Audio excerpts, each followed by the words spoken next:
The sands of time ravage all. Mortals, monuments, even civilizations cannot stand against it. Their remnants lost beneath the dunes, awaiting discovery by the brave or foolish. What's that? Shh. I can hear something. Shh. Come here, quiet.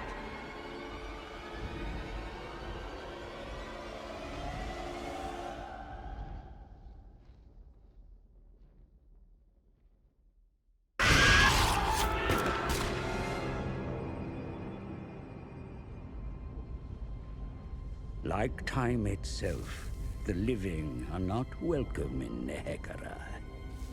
For this is the land of the dead, ruled by the Tomb Kings, where only the expired may serve. In life, they were tyrants, now cursed with undeath. They crave power more than any living thing. And none more so than Settra the Imperishable.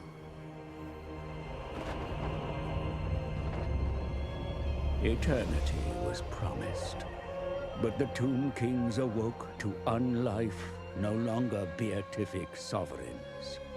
Their kingdoms as decayed as their bodies. The glory of Khemri lost, forgotten.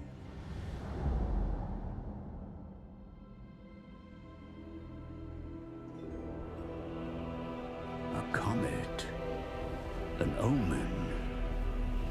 The Black Pyramid stirs, but does not wake.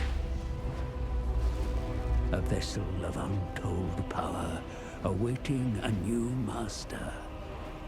But it remains sealed. The Lich Priests are tasked with finding access.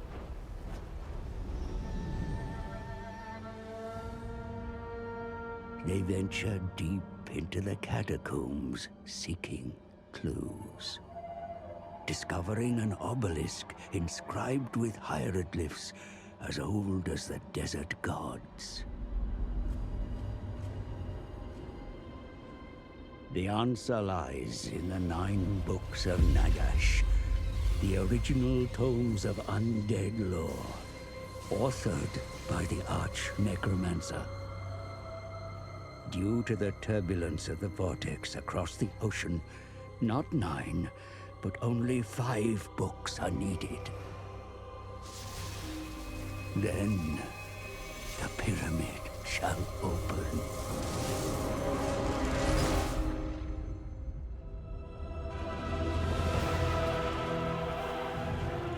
Time has seen the books lost, scattered.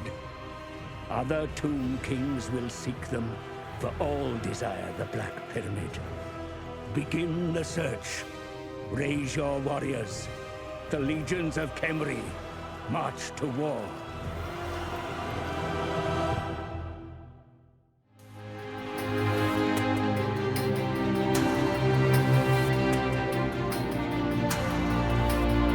Hello guys, and welcome to Vulcan Total War.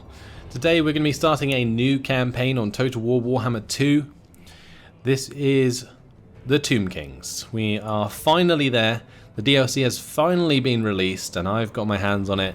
We're going to be starting the new campaign, Eye of the Vortex campaign, and we are going to be choosing our faction of the Tomb Kings. So, a few things I wanted to state before this. First of all, thank you to everybody who voted in the poll as to which Warhammer 2 campaign I would be doing.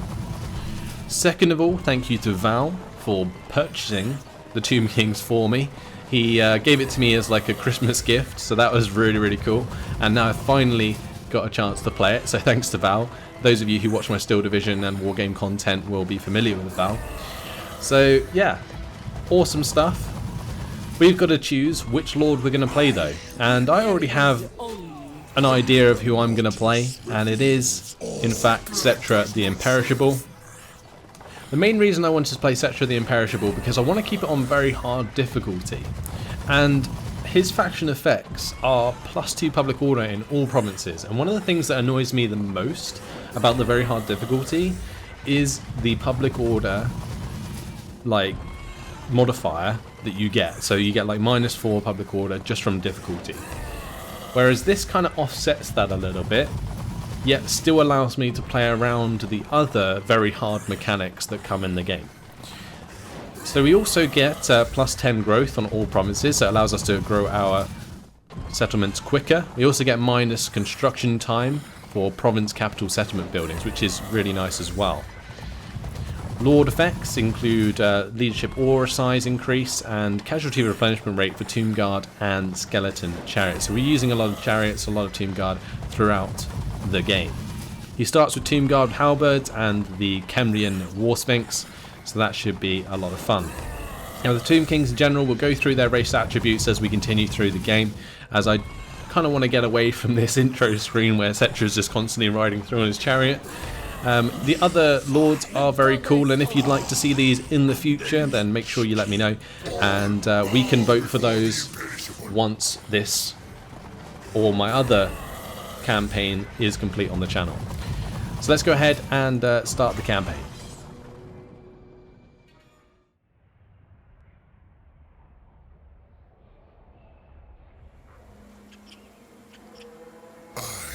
Settra the Imperishable, King of Kings, Lord of the Shifting Sands, eternal ruler of mankind, rest no longer.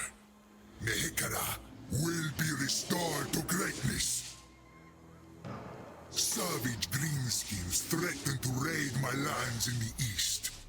They have defiled my temples before. I shall ensure their extinction. More godless orcs dwell in the mountains to the south. But a much greater threat squats within my kingdom. The Necratch Brotherhood leech upon my realm. A parasite that must be purged. But they are all mere distractions. I hunger for more. The power of the Black Pyramid. It stands guarded by a sentinel army and behind magical bonds that can only be unraveled by owning books of Nagesh. The books shall be mine, and so will the pyramid. For I am Settra the Imperishable. I do not serve, I rule. Here we are, guys. Finally, at the start of the campaign. It was certainly a long intro sequence right there. So, let's read how they play. Books of Nagesh. Within the Black Pyramid a great power lies dormant, waiting to be unlocked by the bearer of the 9 Books of Nagesh. Collect the Books of Nagesh and win the battle for the Black Pyramid to achieve this campaign's victory conditions. Day of Awakening. Tomb King's factions can recruit units into their armies without the need to pay for their recruitment or upkeep. Instead, each unit has a limited initial recruitment capacity which can be increased by constructing additional buildings. Dynasties. Tomb King factions must delve into their past secrets to increase the number of armies or heroes they can field, or to enlist the aid of mighty lords from ancient dynasties. Mortuary Cult. Tomb Kings can spend their canopic jars within the Mortuary Cult, where the Lich Priests combine them with trade resources to craft magic items or awaken legions of legend, mighty warriors who can be recruited to battle. So our first mission is to collect any of the 9 Books of Nagesh. The description. The Black Pyramid stirs, my liege. But to reveal the secrets within, 5 Books of Nagesh must be found. Begin the search at once, for other powers also seek domination over the Arc Necromancer's Shrine.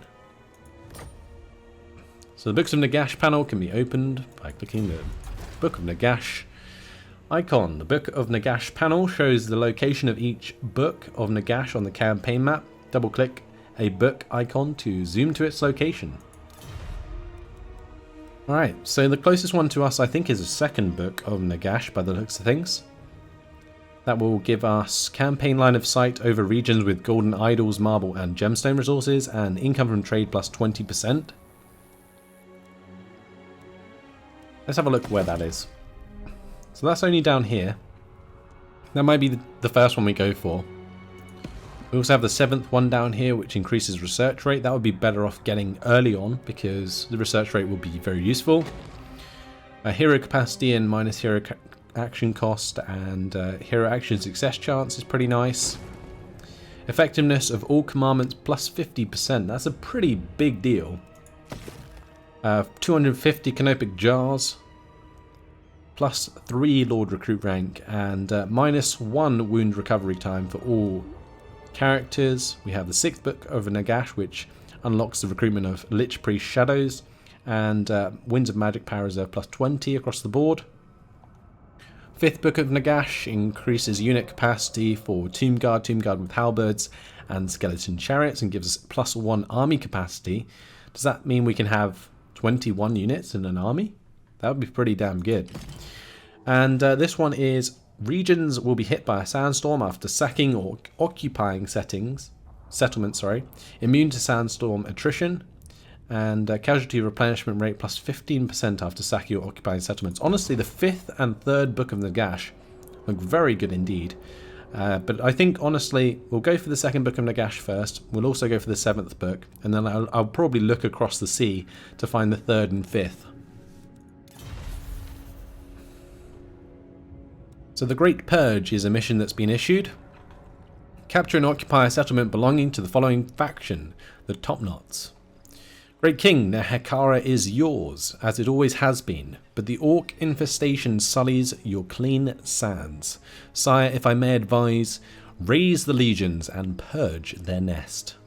Treasury 1000, canopic jars plus 15. Dynastic power. Research dynasty technology. A humble suggestion, Your Eternal Majesty, said Lich priests other than myself to uncovering the lost secrets of the dynasties. Such endeavours may grant you an even greater power and the discovery of lost legions. Okay, so let's do dynasties. There is quite a lot to choose from, and I haven't really looked into these in any detail, so we're going to have a look at them now. I think each of them gives us extra army capacity, and they all give you minus research rate over time. So you start with 110% research rate. In order to get them all done, you will need to invest in research rate in the future. So this is interesting.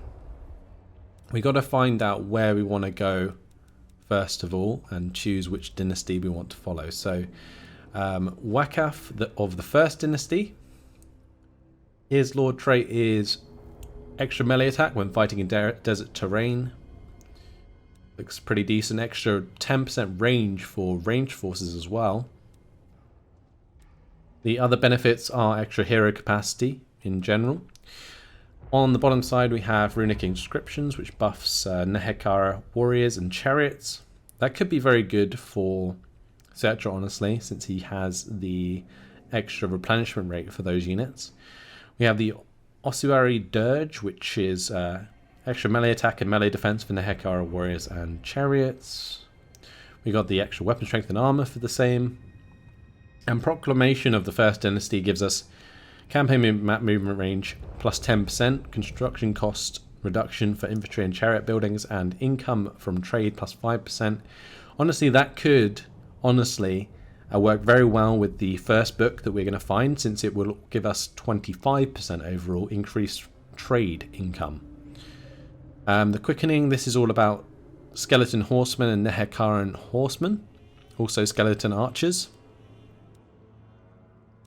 And this will give us income from post-battle loot. Rakash is all about the ward save and extra tax rate faction-wide. That's pretty nice. And again, just more hero capacity there. across the board. Alright, the third one. This is all about Tomb Scorpions, Carrion units, and Sepulchral Stalkers. Very cool. Extra public order for all provinces. Income from settlements plus 10%. Honestly, this is looking very nice. The +2 public order there on top of Settra's initial bonuses will remove the difficulty level entirely, which is fantastic. So that might be the first one I go down, because not having to deal with that early on is perfection. Okay, let's have a look at the Wisdom of the 4th Dynasty. This basically boosts Hierotitan units and heroes. Tomb Guard there as well. Income from sacking and looting settlements plus 10%. This one is +1 unit experience for all units. Income from buildings plus 5%. Minus construction costs for income growth and public order buildings. This is all about skull catapults and necropolis knights. Honestly, I don't think I'm particularly concerned about what units I'm buffing. I will just build my armies around those. It's more the overall bonuses that I'm worried about.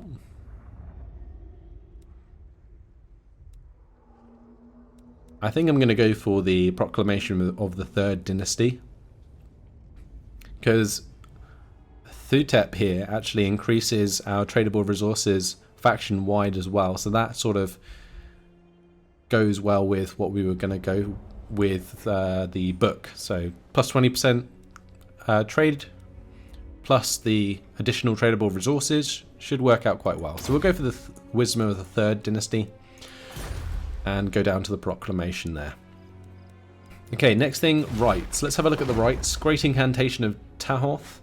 This gives us the Casket of Souls. As far as I'm aware, this is just an uberly overpowered artillery unit that you gain access to.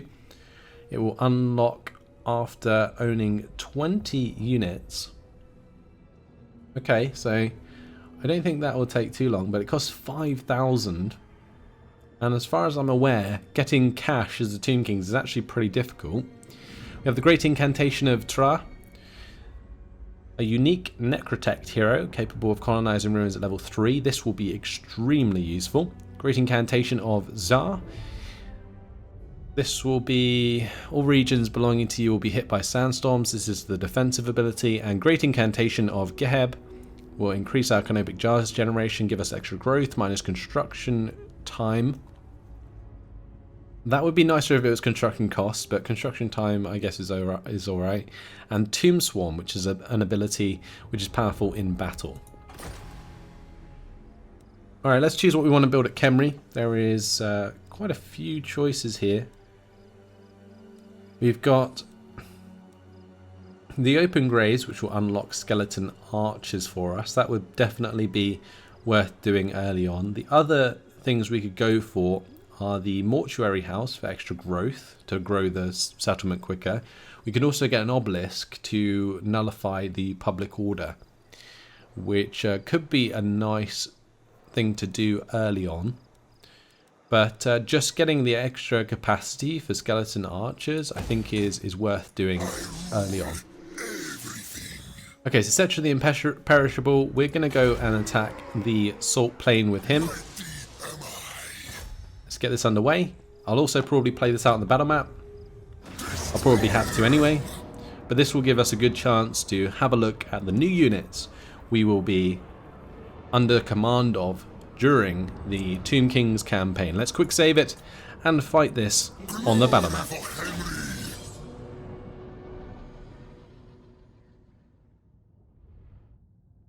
The one thing I'm really looking forward to is looking at the new units and the detail that is in the models. I think that's something that CA have done very, very well with the Warhammer series so far, as their attention to detail on these units is incredible.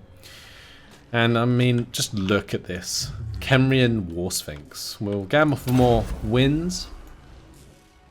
I'll start the deployment, and then I will remove the HUD, so we can admire this Khemrian War Sphinx.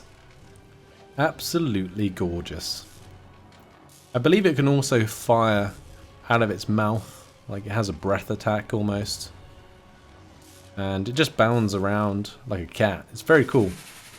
We also have the skeleton chariots here. We have the skeleton warriors. All very cool. We also have our tomb guard with halberds. And where is Settra? There he is.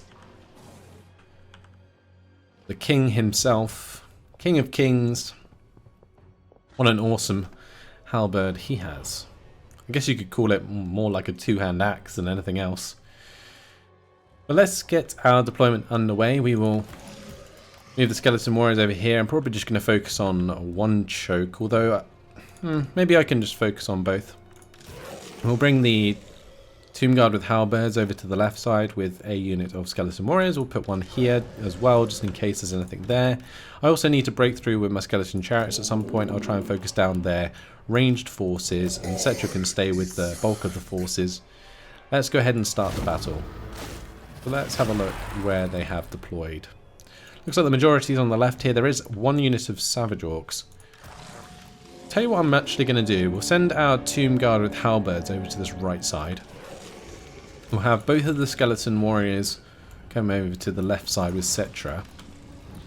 Then we can have the tomb guard cut down these savage orcs very quickly, since they are vastly superior. And then my skeleton chariots can break through on that side. We'll keep the Khemri and War Sphinx with the skeleton warriors. And one thing I can notice already off the bat is our units are actually pretty slow. Obviously the chariots aren't slow, and neither is the Khemri and War Sphinx by the looks of things. And just by the way, this sounds very, very cool. Definitely sounds like a large construct at least, which is good. Let's go ahead and just charge straight for the Savage Orc Archer boys, because I'm pretty sure there's nothing that those Savage Orcs can do about that.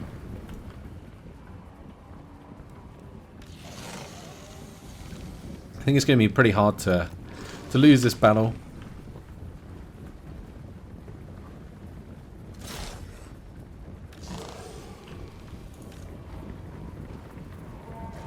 I'm going to keep the ranks of the skeleton warriors relatively deep, and we'll get these guys in as well. And this is actually a really good position for Settra, because I believe his ability, the Wrath of Thra here. This is an explosion that does not affect friendly troops. Large explosion area can disrupt unit formation. So it's very much like Dark Conduit.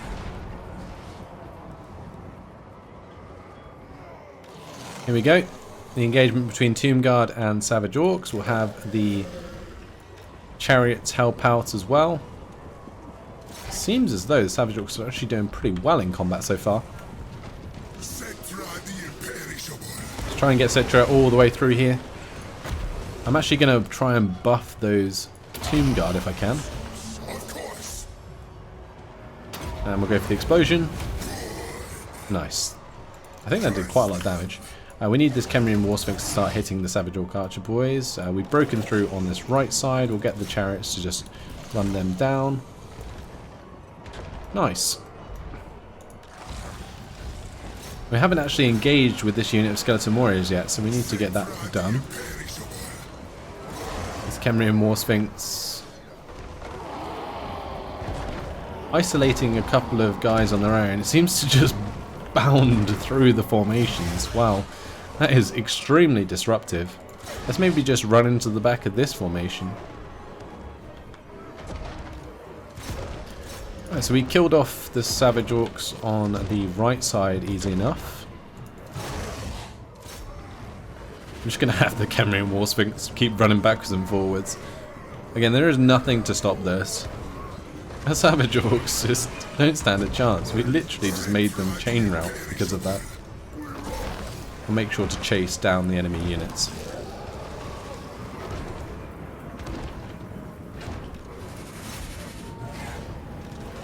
This could be over very quickly if we make them all route at the same time. We have. That is a chain route. Job done. Now I didn't actually have a chance to look at this bar at the top, which looks very similar to Murderous Prowess, except from, as far as I'm aware, It relies on deaths of your own units as opposed to deaths of enemies, and gives you a buff at each level. So sacrificing your units, I'm assuming, could actually be a decent idea sometimes. Maybe like bringing some skeleton warriors just so they die might be a viable late game strategy. Let's go ahead and end the battle though. That was decisive indeed, very quick. And we barely lost any men at all. Having that Khemrian War Sphinx run about like that really helped us with our disruption and caused a lot of morale damage to the enemy units.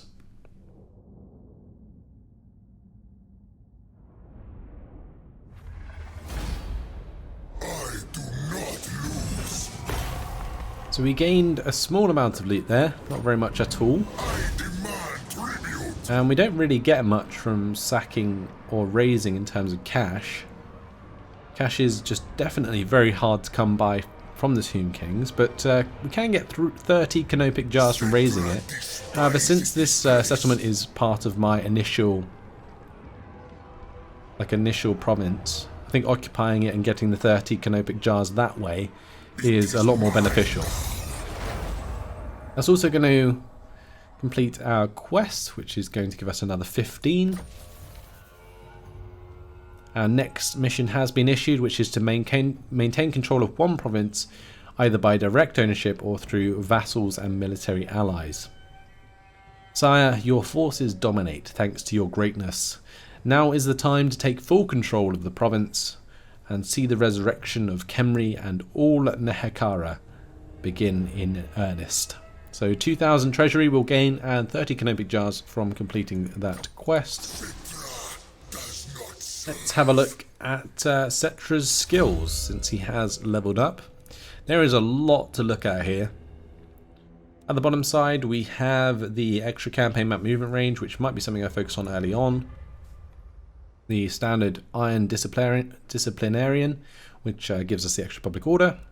We have income from raiding plus 5%, extra casualty replenishment rate, and canopic jar generated per turn. That goes up to 3. That could definitely be something that would be worth getting on like all of my lords, just so that I can spam out the canopic jars. I'll have to look at how much stuff costs though to work out whether or not that's worth it. Attend Me gives extra local recruitment capacity and extra experience. Lightning Struck we've seen before, nothing different down here. All is mine though. Extra income from looting settlements, sacking settlements, and post-battle loot, all in one go. And Renowned and Feared gives extra unit experience for all unit recruits. So that could stack very well with Attend Me actually. That gives us extra campaign map movement range as well. This tree is actually not looking as bad as it normally does, but I think just in general going for Route Marcher and getting canopic jar hoarder might be a better idea. Let's continue by looking at the rest of the trees or skill trees before we have a look at the canopic jar stuff. So up here we have Tra the Great Father, that is available at rank 10, gives us extra leadership for Tomb Guard and Chariots, extra hero recruit rank +2 for Tomb Princes faction wide, and extra melee defense for Tomb Guard and Chariots as well. The Indomitable Will, that just goes down a normal sort of melee tree. Nothing particularly fantastic about any of these buffs compared to other lords. However, this Tomb Strike might be quite nice. That causes terror, increases melee attack and weapon damage. And Desert Strike, wow. That is plus 50% weapon damage and plus 44 melee attack. That's very, very significant. As for the skills that he can get, the spells here, Jaff's Incantation is pretty nice. The Restless Dead. This is map-wide, resurrects dead combatants, greatly replenishes hit points of combatants, and heals injured before resurrecting. And that is a constant aura while casting. That is pretty damn useful. We have Neru's Incantation of Protection, which increases physical resistance. We have extra armor-piercing missile damage, and reload skill. And this one causes damage to combatants, Weak versus single combatant, so it's an AoE spell. And it looks like it reduces speed. Okay, so that slows down units, does damage in AoE. We have a standard evasion there. I wish they would like upgrade what this evasion does, because it seems pretty useless most of the time. It'd be better if that was something more significant. But moving on, we have Uzek's Incantation of Desiccation, which reduces melee attack and melee defense of enemies. We have Sekhmet's Incantation of the Skullstorm. This is a vortex spell, definitely something I'll focus on getting. And then we have Earthing, Power Draining, Arcane Conduit, which is all very normal. Up here, the Unyielding Will gives extra melee attack and melee defense, constant around self. So that's a passive ability. Very cool. Conqueror of the Past gives extra public order for all provinces. Public order -3 for a local enemy province. This could be very nice, actually. The Conqueror of the Past. Like, getting Settra to rank 10 actually means that I probably don't need to go down Wisdom of the 3rd Dynasty to get the +2 public order for all provinces. Although it's still very nice to sort of stack public order in a very hard campaign playthrough. So I'll probably stick with it for now. The other things we can get is extra hero capacity for Tomb Princes. We have extra unit capacity across the board. That's very cool indeed. Trampler of the Ages and Immortal King of Nehekhara. So this is all to stack with his Chariot of the Gods, I believe. The extra charge bonus and speed there, and the charge bonus on the Immortal King of Nehekhara. His mounts include the Skeletal Steed, the Khemri and War Sphinx, and the Chariot of the Gods later on. This is an epic mount. Sort of unique to Settra, so that's very cool. We have Returned in Madness, so we could stack this charge bonus quite significantly. Then we have Ancient Tyrant there. That's -4 public order for the local enemy province and income from sacking settlements. We have the Embalmed in Elixir, which increases hit points and fire resistance. These two probably not something I'm going to focus on at all. What about his weapons? He has the Crown of Nehekhara, which doesn't really give us any great faction-wide effects. Neither does the Blessed Blade of Tra, other than actually the +3 public order for all provinces. That's pretty nice, actually. I might focus on trying to get that early on. So we could stack plus public order very much so across the board. We also don't have to deal with upkeep, which is fantastic. So 2 of my main gripes with a very hard campaign already gone, really, once we look at things. If we're going to go for these charge bonuses, though, we definitely need to get the Devastating Charge, because you need the base charge bonus increase initially in order for the % charge bonus to actually be very effective. So that's something we're going to have to look into in the future. But for now, we're just going to go for Root Marcher, increase the range in which he can move, and we'll try and rush him to level 10 as soon as possible. Alright, well, that has been a lot of talking. Let's have a quick look at the Mortuary Cult. It requires 100 to get the Flock of Jaff, which is a carry-on Regiment of Renown. That requires 450 and 100 canopic jars. We are on 45 currently. If we go further down, we can unlock Nehekhara Warriors, Nehekhara Horsemen, and also the Necropolis Knights there on the Serpents. That is very cool. But these require specific trade goods, so we won't be getting them for a little while. A new dynasty gives us extra army capacity. We can stack that with our research in order to get another 2 armies. And honestly, getting armies early on will be very, very useful as indeed, because we don't pay upkeep, so we can have as many armies as we want. Once we get the extra army capacity, because I'm pretty sure you can only have 1 to start off with. Let's have a quick look actually. Can I recruit a new lord already? I don't think I can. Yeah, we are at maximum capacity for our number of active lords. Alright. So things seem relatively expensive, honestly, in terms of the canopic jars. So if we were, for example, generating +3 a turn from each lord, I guess it would add up relatively quickly, and we could kit out all of our guys with pretty insane weapons and armor. Also requires all the trade goods though. And that could be a lot harder to come by. Okay, well that's a look at the Mortuary Cult. That's a good look at the Tomb Kings to start off with here. We will be continuing with our conquest of the Top Knots in the next episode because unfortunately guys, it has been my time. We will build up Settra the Imperishable, build him an unstoppable army and continue our conquest of Nehekara. So that's it. That's where I'm going to leave it. Hopefully you guys have enjoyed the first episode of this campaign. Thanks for watching and I'll see you in the next one. Goodbye.